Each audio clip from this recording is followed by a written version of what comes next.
She's like a neighbor who just moved in across the street. You can't wait to get to know her.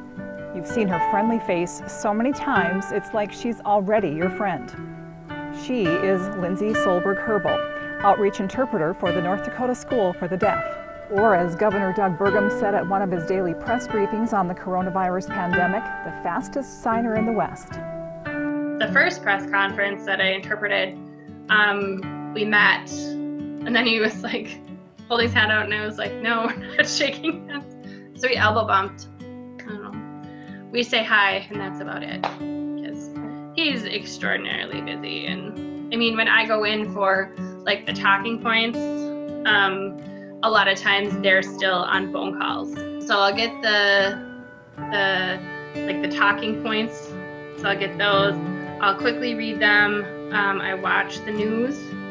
I'll watch the North Dakota Department of Health, like Facebook, when those cases are announced, so I know. But I'll ask ahead of time who will be speaking, what they'll be discussing.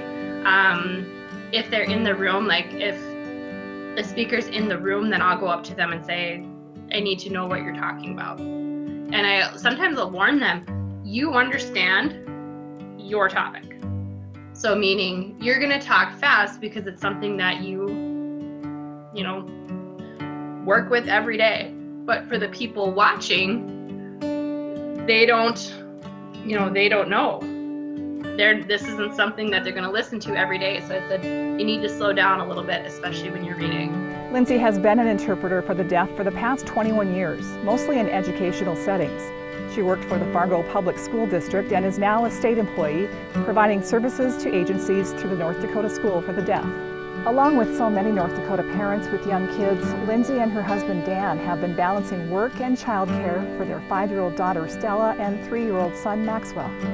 So now all of my work has to be done in the evenings because they don't want to watch a press conference as I watch to see where I made mistakes.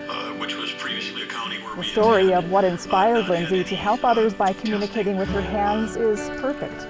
She was born and raised in Devil's Lake, home to the state's School for the Deaf, and spent a lot of time with a special friend and neighbor.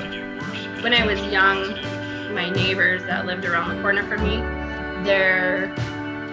my friend Sarah, that's all her name, right, and Stephanie, their grandma was deaf, Grandma Doris. And so she babysat my brother and myself for 1 or 2 years. And so we learned some sign language from her. So we also knew that, she can communicate in different ways, and that was okay. So my brother can still sign. My mother could sign a little bit. My mom worked with a deaf woman at the daycare in Double Lake. So we learned some more sign language. I had deaf students mainstreamed in my class.